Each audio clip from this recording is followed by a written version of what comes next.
এই দুনিয়ার জমিনের ভিতরেই আল্লাহর নবীর দেওয়া দশটা বিধান যদি কেউ সঠিকভাবে তার জীবন নির্দেশনা মানতে পারে, আল্লাহর কসম করে বলি ওই জীবনটা সাকসেসফুল জীবন হবে, ওই জীবনটা আল্লাহর দেওয়া সবচাইতে সুন্দর বিধান হবে। এই 10টা বিধিবিধান খুব সংক্ষিপ্ত আকারে বলে শেষ করে দেব বলি ইনশাআল্লাহ। 1 নম্বর হচ্ছে লা তুশরিক বিল্লাহি শাইআন ওয়া ইন কাতালতা ওয়া হুররিকাতা। তোমাদের ভিতরে এই হাদিস বর্ণনা করেছেন, এটা বলার পরে শেষ করি। হযরত জাবাল ইবনে রাদিয়াল্লাহু তাআলা আনহু, মুআয ইবনে জাবাল রাদিয়াল্লাহু তাআলা আনহু আল্লাহর নবীর কাছাকাছি যেয়ে বললেন, ইয়া রাসূলুল্লাহ, আপনার থেকে কিছু দিক নির্দেশনা চাই আমার জীবনটা নিয়ে, যেই দিক নির্দেশনা দিলে আমি জান্নাত পর্যন্ত যেতে পারবো। আল্লাহর নবী বললেন, মুআয ইবনে জাবাল, আর কোনো কথা নেই, তোমার জীবন থেকে তুমি এই 10টা তোমার কিছু দিক নির্দেশনা দেই, এই দিক নির্দেশনাগুলো তুমি তোমার জীবনের লাইনে গাইডলাইনে চলো। 1 নম্বর, লা তুশরিক বিল্লাহি শাইআন ওয়া ইন কাতালতা ওয়া হুররিকাতা। তোমার জীবনে ভুল করে কোনোদিন শিরক করবা না। আওয়াজ করে বলেন, 1 নম্বর, শিরক করা যাবে না। কি করা যাবে না? শিরক করা যাবে না। 2 নম্বর হচ্ছে ওয়ালা তাউকু ওয়ালিদাইকি। তোমার জীবনের ভিতরে ভুল করেও কোনোদিন তোমার মা বাবার সাথে নাফরমানি করবা না। ওয়াইনা মারাকাং তাখরুজা আহলিকা ওয়া মালিকাং।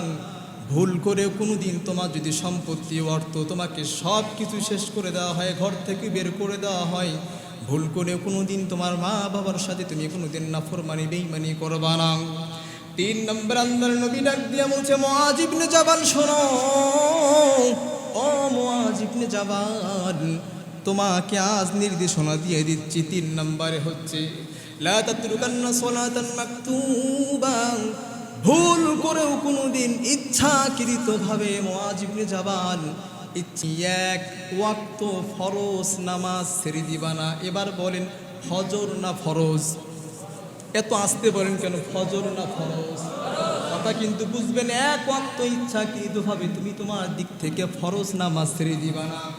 যদি তোমার দিক থেকে তুমি ইচ্ছাকৃতভাবে ফরজ নামাজ ছেড়ে দাও, মনে রেখে দিবা, মুতাআম্মিদান ফাকাদ বারিয়াতুন জিম্মাতাল্লাহ। দুনিয়ার জমিনে কেউ যদি ইচ্ছাকৃতভাবে 1 ওয়াক্ত ফরজ নামাজ ছেড়ে দেয়, আল্লাহ সুবহানাহু ওয়া তাআলা তার দিক থেকে দায়িত্ব, তার দিক থেকে যে জিম্মা থাকে, প্রত্যেকটা বান্দা যে মুমিন হয় সে তো আল্লাহর জিম্মায় চলে যায়। আর যে ব্যক্তি দুনিয়ার জমিনে 1 ওয়াক্ত ফরজ নামাজ ছেড়ে দিল, আল্লাহ বলেন আল্লাহর জিম্মা থেকে সেই ব্যক্তিকে বাহির করে দিল। আওয়াজ করে বলি নাউজুবিল্লাহ। 3 নম্বর আল্লাহর নবী, 3 নম্বরটা, 4 নম্বরটা আল্লাহর নবী বলেন, মুআয ইবনে জাবাল, তুমি শোনো, লা তাশরাবান্না খামরা। ভুল করেও কোনোদিন তোমার জীবনের ভিতরে তুমি এই কাজ করবা না। সেটি হলো কোনোদিন ভুল ক্রমে মাদক শ্রবণ করবা না। আল্লাহর নবী ডাক দিয়া বলেন, ভুল ক্রমে মাদক শ্রবণ করবা না। লা তাশরাবান্না খামরা। আল্লাহর নবী ডাক দিয়া বলেন, মাদক শ্রবণ এমন একটা জিনিস, ফাইন্না রাসু কুল্লু ফাহিশা। পৃথিবীর জমিনে যতগুলো মাদক আছে, পৃথিবীর জমিনে যতগুলো মাদক আছে, সমস্ত ফাহিশা কাজের মূল হলো মাদক।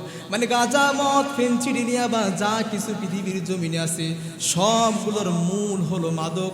ভুল করে কোনোদিন এসব হচ্ছে ফাহিশা, মানে কোনোদিন তুমি মাদক শ্রবণ করবা না। এই নির্দেশ দিয়েছেন মুহাম্মদ রাসূলুল্লাহ সাল্লাল্লাহু আলাইহি ওয়াসাল্লাম। আল্লাহর নবী যে ডাক দিয়া বলেন, ও মুআয ইবনে জাবাল, 5 নম্বরে তোমার জীবনে যে কাজটা করবা সেটি আল্লাহর নবী ডাক দিয়া বলছেন, ও মুসলমানেরা, মনোযোগ আছে না নাই? আরো জোরে বলেন, মনোযোগ আছে না নাই? আল্লাহর নবী ডাক দিয়া বলেন, ওয়া ইয়াকা ওয়াল মাসিয়া ফাইন্না বিল মাসিয়াতি হাল্লা সাফাতুল্লাহ। ভুল করেও কোনোদিন ইয়াকা ওয়াল মাসিয়া, আল্লাহর সাথে কোনোদিন নাফরমানি করবা না।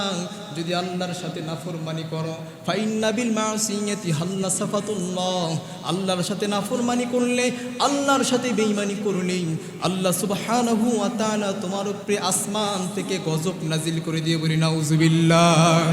আল্লাহর নবী ডাক দিয়া বলেন, 6 নম্বর আল্লাহর নবী ডাক দিয়া বলছেন, ওয়ালা ওয়া ইয়াকা ওয়াল মাসিয়া। 6 নম্বর যেটা বলছেন, ওয়া ইয়াকা ওয়াল ফিরা মিনাল দাহফি।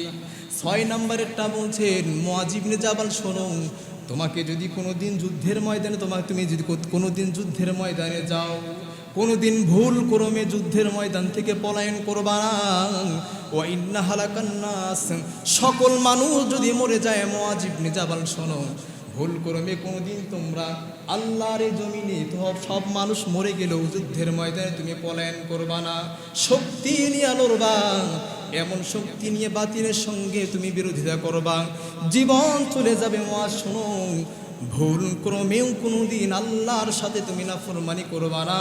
2 নাম্বার, যে দিক থেকে সিদ্ধান্ত মানে যুদ্ধের ময়দানে আসো, সেই জায়গা থেকে যুদ্ধে থেকে পালিয়ে আসবা না, শক্তি নিয়ে দাঁড়াবা, শক্তি নিয়ে দাঁড়াইলেই মুহূর্তের ভিতরেই দেখবা বাতিলের সঙ্গে সত্য পরাজয় হয়ে যাবে। মুআয দেখবা কোনোদিন আল্লাহ সত্যকে অপরাজয় করবেন না, সব সময় সত্যকে পরাজয় দান করে দিবেন। তিনি কে?